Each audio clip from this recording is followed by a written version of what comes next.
PTSD is one of the most dangerous battles our veterans have to face after coming home, after serving our country and defending it with their lives on the line. I want to showcase to the world how PTSD does not have to be treated with pills and a ton of doctor's appointments, but with love from a four-legged friend. Service dogs have many benefits for veterans suffering with PTSD. I myself, a war vet who was suffering from PTSD and has a service dog which I love. This was my inspiration to make this film. So what I did is I got some input from other veterans to see what they thought. My first stop was Paws Assistant Dogs. There, I met with the head trainer and a few veterans and asked them some questions about what they do and how they feel about their service dog. My name is Sally O'Neill. I've been working at Paws for 4 years, and my title is head trainer. Basically, I'm in charge of the kennel staff, my staff who takes care of the dogs as far as feeding and cleaning and letting them play in the yard. So I do all the scheduling for that. Generally, I'll come in and I run training classes with the angels that are our volunteers, and we get dogs out and we go out in public and we train the dogs all over the neighborhood. And then we also do a lot of programs with children in schools and assisted living, and we bring our dogs there. I match dogs with veterans. I work with veterans who have received dogs. I may have to travel and go work with a veteran in their home with a dog that we have placed. Every day is different. I never know what I'm gonna do, except that I'm gonna have the ability to touch a dog and a veteran every day of my life.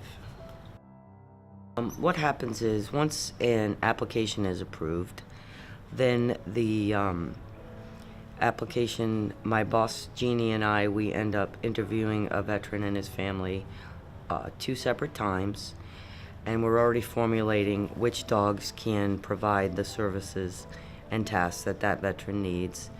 And we're different than many other organizations because our dogs pick their recipient. So once a veteran is given the go-ahead and they're gonna receive a dog, we bring them in, and I'll bring out anywhere from 3 to 5 dogs, one at a time, and you just sit and watch. And it's hard to articulate, you'd have to see it, but it's spiritual. It's a spiritual thing. If you take a dog that I've been with from 8 weeks to 2 years, and that dog just walks away from me and runs to somebody, and they always do something overt to let me know that they have picked their person. I'd like to say we're here, we're different, we're here with them, we stay with them through the whole process. Having a dog can be an expensive venture, but there is no cost to get a dog from us. If you can't, if we would never want the dog to be a burden, only a help. So we will provide food and care for the dog for as long as the dog serves the veteran. And we're always here to listen, and it's not a long process. I was driving by on my way back from the VA, and all of a sudden, I see this sign for Paws and was wondering what it was all about. So I stopped and I drove into the parking lot and got the phone number, got some information so I could look it up online. And it was service dog related. And I've always, I've seen people and folks and veterans with service dogs at the VA. So I always wondered,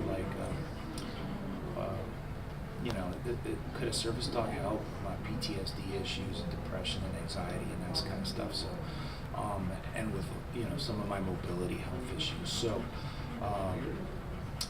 so I started researching it, and all of a sudden I start, realizing that maybe this is something that can help me get through a difficult time in my life. I researched it and I gave them a call and they called me in for an appointment. The indoors more common, the basic commands, how to have him sit down when you're walking. He's kind of at a hill. He's supposed to be right next to you. Like if you stop, he's supposed to be right where he's supposed to sit. Outdoor, it depends on where you do the training, whether it's just right outside walking, him keeping that focus on you, or if you go to a public area, like if me and him go to Winn-Dixie or something, just him ignoring people making comments or trying to get his attention because oh he's cute, and keeping that focus and doing what he's supposed to do. For fellow veterans with PTSD, I'm having to deal with the VA. I'm diagnosed 100% through the VA for PTSD, amongst other things, TBI, back issues. Well, everyone knows the VA's answer to everything is pills, pills, pills. I've been on every pill the VA has for PTSD. Some work for a little bit, then they stop. So my service animal's the best meds I've ever had. He, hands down, best remedy for PTSD ever.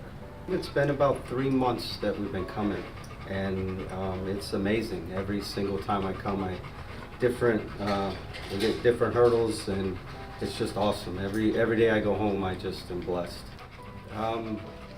Being around groups of people, a lot of our training we do in groups or in public. So for me, the biggest hurdle for me to get over was being in public with a lot of people around. It's actually allowed me to get out more. In the last 3 months I've left, I've been a part of different things that normally I wouldn't have. Events, whether it's birthdays or concerts and stuff. I've been able to go to concerts just in the time training with him. Well, luckily for me, Al is a special one. He thrives on lots of love. So my family, we have a daughter who has had a lot of surgeries on her feet, and he just loves every one of us. So it'll actually act as a therapy dog for my daughter and my wife as well. So.